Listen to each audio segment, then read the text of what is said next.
সুপ্রিয় পঞ্চম শ্রেণীর শিক্ষার্থীবৃন্দ এবং প্রাথমিক বৃত্তি প্রত্যাশী যে সকল শিক্ষার্থীবৃন্দ আছো সবাইকে স্বাগত জানাচ্ছি আজকের আরেকটি নতুন টিউটোরিয়ালে।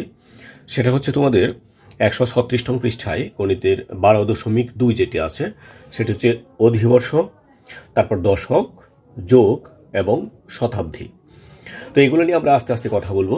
তো আজকে যেটা আমরা বেসিক্যালি কথা বলবো, আমরা আজকে জানতে পারবো সেটা হচ্ছে অধিবর্ষ কি, অধিবর্ষ আমরা কিভাবে নির্ণয় করব, কোন কোন সাল অধিবর্ষ হবে, এবং অধিবর্ষ হলে এই যে সালের যে দিনগুলো সেটা একদিন বেশি যাবে, কোন কোন বছর 366 দিনে যাবে, এবং কোন কোন সাল যেটা সেটা 365 দিনে বছর হবে।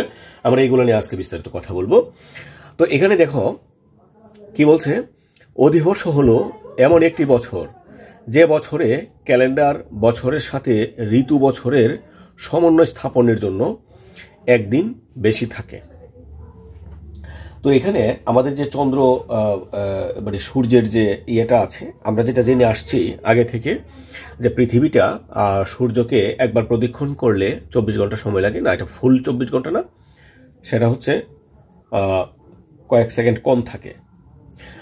তো এই যে সেকেন্ডগুলো জমা হচ্ছে, এই প্রতিদিনের সেকেন্ডগুলো জমা হওয়াতে দেখা যায় আমরা যে দিনগুলা গণনা করছি সেই দিনগুলো আমরা বেশি গণে ফেলেছি।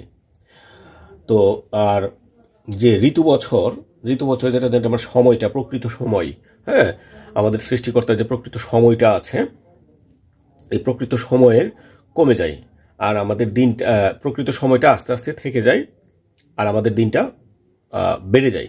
তো এইটাকে সমন্বয় করার জন্য এই যে বছরটা করা হয় সেটা হচ্ছে একটা অধিবর্ষ। সাধারণত 4 ধারা বিভাজ্য সালকে অধিবর্ষ বলে। সাধারণত আমরা যেটা বুঝতে পারবো যে 4 ধারা যদি বিভাজ্য হয় ওই সালটাকেই আমরা অধিবর্ষ হিসাবে বলবো।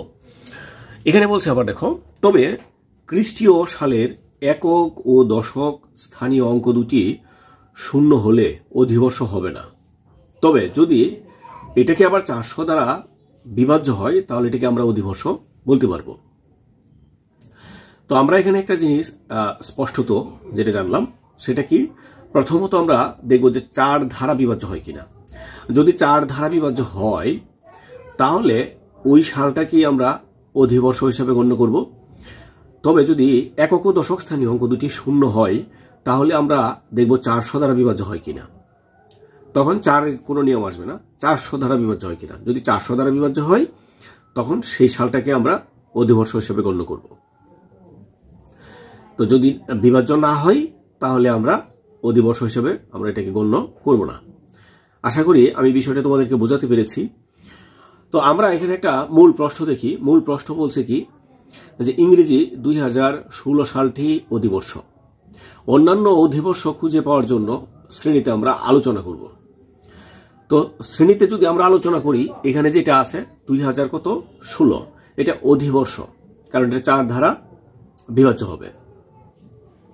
এখন অন্যান্য অধিবর্ষ খুঁজে পাওয়ার জন্য আমরা শ্রেণীতে আমরা আলোচনা করি। তো শ্রেণীতে এখানে যে আলোচনাটা করতেছে সেটা হচ্ছে প্রতি 4 বছর একবার অধিবর্ষ আসে, তাই ঠিক 2016 সালের পরের যে 4 বছর পরে যে সালটা হবে সেটাই অধিবর্ষ হবে। সেটা এক নিয়ম আমরা বের করতে পারি। তারপর এখানে বলছে 2012 এবং 2008 সাল দুটিও অধিবর্ষ। তারপরে আমরা যখন পিছনের দিকে যাব তখন 4 বছর অন্তর অন্তর যেটা আসবে সেটাই হবে অধিবর্ষ 16 সালের। তো আবার যদি 8 সালের আগে আমরা যাই তাহলে 4 সাল।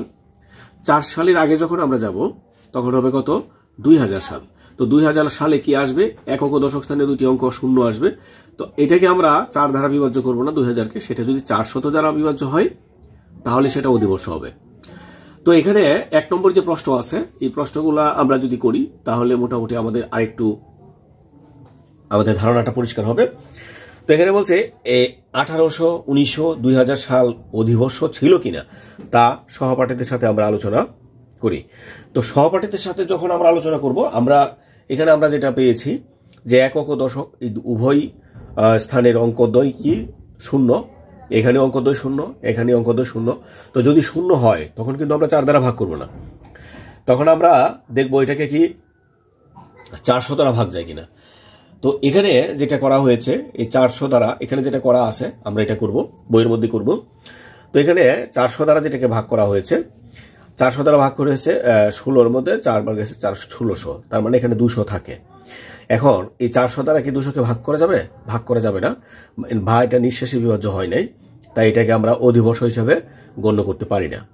আবার আমরা এটা যদি ভাগ করি, আমরা এখানে কত আছে, এককের স্থানে আছে 4, আমরা যদি 5 দ্বারা দেই, তার 5 দ্বারা হলো 4 5 20, 2000 হয়ে যাবে, আমাদের এটা 4 দ্বারা যাবে। 4 দ্বারা যদি আমরা ভাগ করি, 4 4 16, আর হচ্ছে 8 2 0 0 0 19, মানে 9 থেকে 6 চলে গেলে থাকবে 3, তার মানে এটাও নিঃশেষে বিভাজ্য হয় নাই, এটাকে আমরা অধিবর্ষ হিসাবে গণ্য করতে পারি না। তো এখানে দেখি আমরা, এখানে যদি আমরা 5 বার দিই,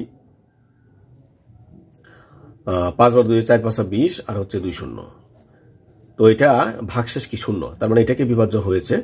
আমরা এই যে সালটা 2000 সালটা, সেটাকে আমরা অধিবর্ষ হিসাবে গণ্য করতে পারবো, কিন্তু 1000 মানে 1800 সাল 1900 সাল এগুলো আমরা অধিবর্ষ হিসাবে আমরা ধরতে পারবো না। তো এখানে যেটা বলছে, অধিবর্ষের ফেব্রুয়ারি মাসে 29 দিন থাকে, যা অন্যান্য বছরের 28 দিনের চেয়ে একদিন বেশি থাকে। তো অন্যান্য বছরে আমরা গত যে আলোচনাটা করেছিলাম ইংরেজি আমরা ক্যালেন্ডার নিয়ে, সেখানে আমরা দেখেছিলাম যে 28 দিনে কখন যায় এবং 29 দিনে কখন যায় সেটা বলেছিলাম, যে পূর্ণাঙ্গ আলোচনাটা আমরা পরের ভিডিওতে করব, তাই আমরা এখানে করছি। তো এখানে কি বলছে যে অধিবর্ষ যে সালটা হবে, এই সালটা ফেব্রুয়ারি 29 দিনে যাবে, আর অন্যান্য বছরের এটা যাবে 28 দিনে। তো একদিন বেশি যাবে অধিবর্ষতে, আর তাই ওই বছর মোট দিন সংখ্যা হবে 366 দিন। তাহলে আমরা এতটুকু যে আলোচনা করলাম, এই আলোচনা থেকে আমরা কি বুঝলাম, যে অধিবর্ষ হয়, প্রথমত আমরা বুঝলাম অধিবর্ষটা কি, অধিবর্ষটা কেন আমরা গণনা করি। অধিবর্ষটা হচ্ছে আমাদের যে বছরের ক্যালেন্ডার আছে, আমাদের যে গণনার ক্যালেন্ডার আছে, এই ক্যালেন্ডারের সাথে ঋতু বছরের যে সময় আছে, এই সময়টাকে স্থাপন করার যে বছরটা, সেটাকে বলা হয় অধিবর্ষ। অধিবর্ষ আমরা সাধারণত 4 বছর পরে পরে হয়, অথবা আমরা 4 ধারা বিভাজ্য করলে যে সালটা আমরা পাবো সেটাই অধিবর্ষ। তবে একক দশক স্থানে যদি শূন্য থাকে, 2টি অঙ্কই শূন্য থাকে, তখন আমাদেরকে এটা 400 দ্বারা ভাগ করতে হবে। 400 দ্বারা ভাগ করলে যদি এটা বিভাজ্য হয় নিঃশেষে, তখন এটাকে আমরা অধিবর্ষ হিসেবে ধরে নিতে পারবো। আরও আমরা দেখলাম এখানে ভাগ করে আমরা কিভাবে বের করব। তো এখানে যে সর্বশেষ যেটা আছে আজকের ভিডিও, আগামী ভিডিও আমরা একটু পরে নিয়ে আসব, আমরা দেখাবো কোনটা আমরা করব। তো এখানে বলছে 1 নম্বর যে কাজটি আছে, এখানে বলছে নিচের সালগুলো ফেব্রুয়ারি মাস কত দিনে ছিল, এটা আমরা দেখে আমরা খুঁজে বের করব। তো ফেব্রুয়ারি মাস কত দিনে ছিল সেটা যদি আমরা খুঁজে বের করি, তাহলে আমাদেরকে কি করতে হবে, আগে অধিবর্ষ কিনা সেটা দেখতে হবে। যদি অধিবর্ষ হয় ফেব্রুয়ারি মাস যাবে 29 দিনে, যদি অধিবর্ষ না হয় ফেব্রুয়ারি মাস যাবে 28 দিনে। তো আমরা এখন দেখব এটা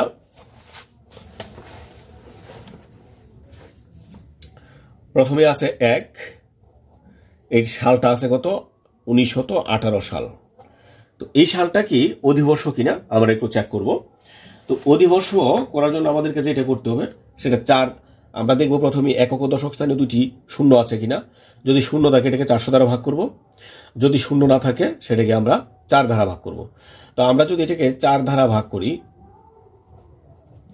তো আমরা 4 ধারা এখানে ভাগ করি 1918, 4 দ্বারা যদি ভাগ করি 1 অঙ্কে যাবে না, 2 অঙ্কে যাবে, 4 4 হচ্ছে 16, এটা চলে গেলে 3, 1 কেটে নিয়ে আসলাম, এখন যাবে 4 7 হচ্ছে 28, 11 থেকে 8 চলে গেলে থাকবে 3, এখান থেকে 1 নিয়ে আমরা 11 ধরেছি, তাহলে 2 থেকে 2 চলে যাবে 0। এবার আমরা কেটে নিয়ে আসবো তো 8, তো এখন কত হবে, এটা 4 নং হবে 36। তাহলে ভাগশেষ কত থাকলো, ভাগশেষ থাকলো কত, 2। তার মানে এই 1918 সাল সেটা অধিবর্ষ ছিল না। অধিবর্ষ যদি না হয় সেই সালটা যেহেতু অধিবর্ষ না, এই 1918 সালের যে ফেব্রুয়ারি মাস সেটা 28 দিনে গিয়েছিল। এটা আমরা 1 নম্বরটা আমরা বের করলাম। আমরা এবার 2 নম্বরটা দেখি। 2 নম্বরটা হচ্ছে 1984 সাল, এটাকে আমরা ভাগ করবো কত দ্বারা, 4 দ্বারা। তো আমরা 4 দ্বারা যদি ভাগ করি 1984, একক দশক 2 ঘরে নিতে হবে। 4 4 হচ্ছে 16, 16তে 19 থেকে 16 চলে গেলে 3, 8 কেটে নিয়ে আসলাম 38, 4 নং 36, 2 4 কেটে নিয়ে আসলাম 24, 4 6 24। তাইলে এটা কি নিঃশেষে বিভাজ্য হয়েছে এবং ফলটা হয়েছে কত 396। যেহেতু এটা নিঃশেষে বিভাজিত হয়েছে তাহলে এটাকে আমরা অধিবর্ষ হিসেবে গণ্য করব। আর অধিবর্ষ হলে এই যে 1984 সালের ফেব্রুয়ারি মাস 29 দিনে গিয়েছিল। তো আরেকটি আছে এখানে 3 নম্বরে 1820 সাল। তো সেটাকে আমরা কি করব 4 দ্বারা ভাগ করব। তো 4 দ্বারা ভাগ করার এখানে আমরা যদি ভাগ করি 4 দ্বারা যদি 1802 মানে 1820কে আমরা ভাগ করি 18 মধ্যে যাবে, 4 4 হচ্ছে 16, 2 কেটে নিয়ে আসলাম। তো এখন কত হবে 4 5 20, 2 আবার আমরা শূন্যটা কেটে নিয়ে আসলাম, আবার 4 5 হচ্ছে 20। এবার ফলটা কত আসলো 455। তো তাহলে এটা নিঃশেষে বিভাজ্য হয়েছে 4 দ্বারা। যদি নিঃশেষে বিভাজ্য হয় তাহলে সেটাকে আমরা ধরবো কি যেটা এই সালটাও অধিবর্ষ।